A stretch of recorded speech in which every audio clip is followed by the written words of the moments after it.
Hello everyone, Giltar here with part 5 and basically the final part of my review of the 1:72 VF-27γ Lucifer Valkyrie Brera Sterne custom model kit. And so I'll get into the pros and cons, and as normal I'll start off with my cons for this model kit. First of all, it has some fragile plastic parts, delicate plastic parts. And why that's especially important to note in this model is because simply it's a transformable model kit.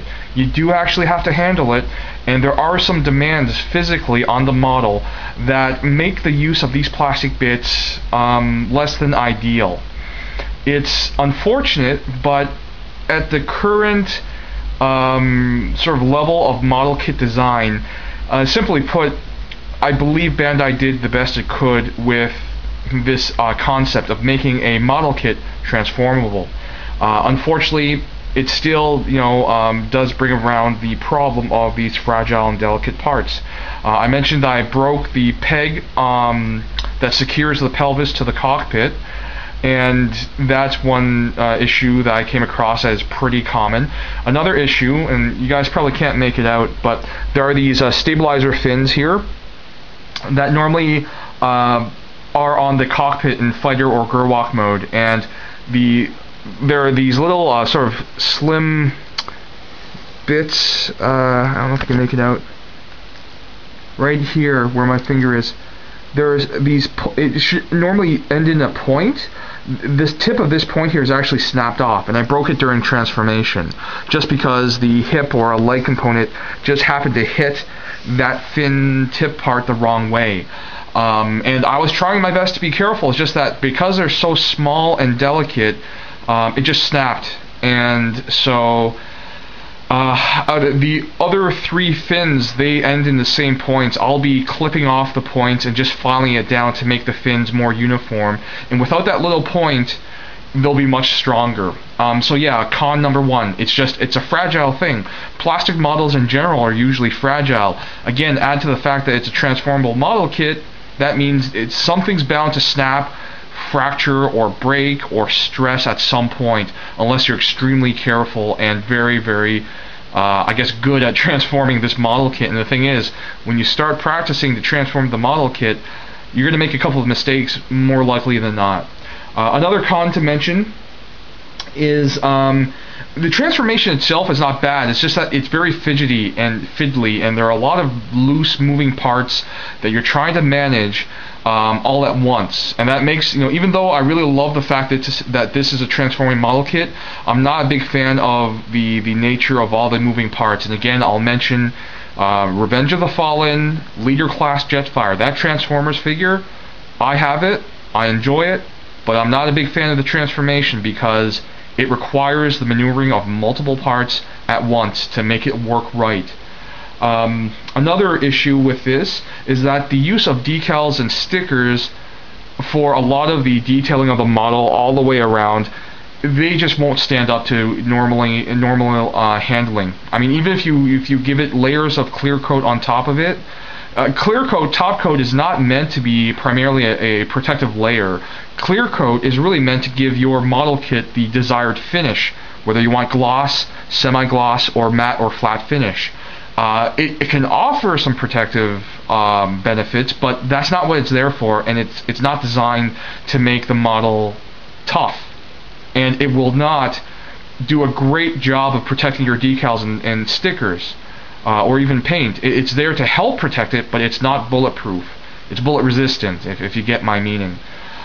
So, I mean, that is a consideration, and this model requires a lot of detailing with stickers or decals.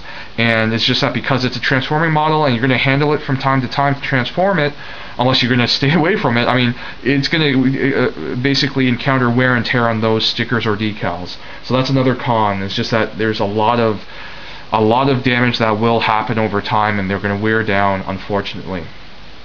And finally, this is a model kit that even right now, if I just shake my table here, my desk, you can see it's very unstable. It's just, even though the model kit can stand on its own, It's not that strong, and you really do need an SMS or some other type of action base to bring out this model's full potential for display, whether you have it in Batroid or Gerwalk mode or even in fighter mode. I mean, in fighter mode it's fine for display on the table, but it doesn't look that great until you put it on an action base and make it as if it's taking flight. And the same way goes, in Batroid and Gerwalk modes, because it's sort of a somewhat weak model, not weak structurally, but just the joints themselves doesn't keep it stable. You really do need an action base to bring out its full display potential. And I do consider that as a piece of importance, because model kits are really for display more than anything else. They're not toys, they're not action figures. So I'll move on to my pros, which are, honestly, despite my cons I mentioned earlier, it is an exceptional model kit in terms of engineering and design. Despite the issues with fragility of certain parts, despite the issues of transformation fiddliness or fidgetiness, it's just, I think, a breakthrough that Bandai was able to produce a model kit that can truly transform to this level. I mean, it's a real remarkable feat, in my opinion, that Bandai engineered and produced this type of model kit. It's a great model for Macross Frontier enthusiast fans, because it's very accurate to the animation model. The proportions are great. The transformation, for the most part, is pretty spot on. And just in all three modes, it looks wonderful. Batroid, Gerwalk, or fighter modes, it's a great, sharp-looking model. Great looking design, especially if you like Shoji Kawamori's designs. He's the designer, mechanical designer for Macross. And the sculpted details are great. You can't pick it up on my camera, but there are many fine details, panel line grooves, sculpted components on the surface of the parts of the mecha. It's just a really beautiful model to look at, and it's great, if you want to paint it and enhance it with panel lining, paints, and do your own thing with the model. It's full of potential in that respect. And so, yeah, it's got some cons, it's got some pros. Ultimately, can I recommend this? It depends. First of all, keep in mind, normally it retails for 5,500 yen, or roughly $60 American at current exchange rates. It's a $60 model kit.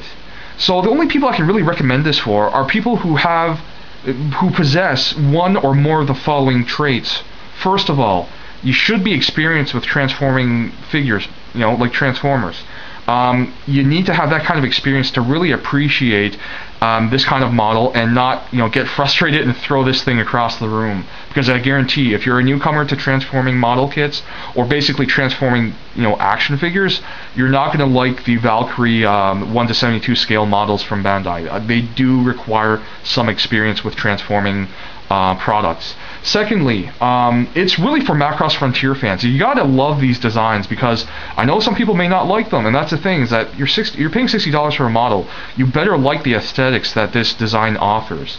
Another thing that you should really possess: have some experience as a modeler.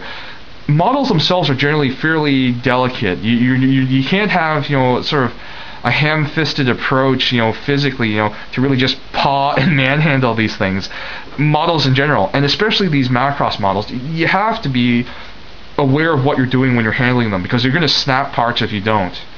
And finally, obviously, people who can afford to spend $60 for a model kit product. I mean, it's not cheap. You're investing quite a bit of money in this product, so you obviously have to be able to set aside that amount of money for it. So again, I can only recommend it if if you're experienced with Transformers or other type of transforming products, if you're a strong Macross Frontier fan, and you enjoy the design of the VF-27γ, and also you have to have the money, and yet you should be an experienced modeler. If you're just a newcomer to model kits, to Gunpla or Plamo in general, don't go for these Valkyrie kits by Bandai, these Macross kits. Start off with master grades or high grade Gundam kits, to be honest. Then work your way up to getting comfortable with the plastic model kits in general, and then move on to perhaps a Valkyrie model kit. So that's basically my review for this model. Again, I really do like it, but You know, I actually possess, well, I don't possess the experience of being a modeler, but I do have experience with Transformers. I enjoy the designs from Macross Frontier, and I did have the money to spend on this, even though I didn't buy it for the full $60. So yeah, I do enjoy this kit, but again, there are issues you have to watch out for, and if you are fully aware of what to expect when you get this model kit, then I think you will enjoy it. It's a great product, it's very remarkable, and I'm hoping to see more transforming kits in the future. So thank you for watching. I hope you guys enjoyed this review, and I'll see you guys next time.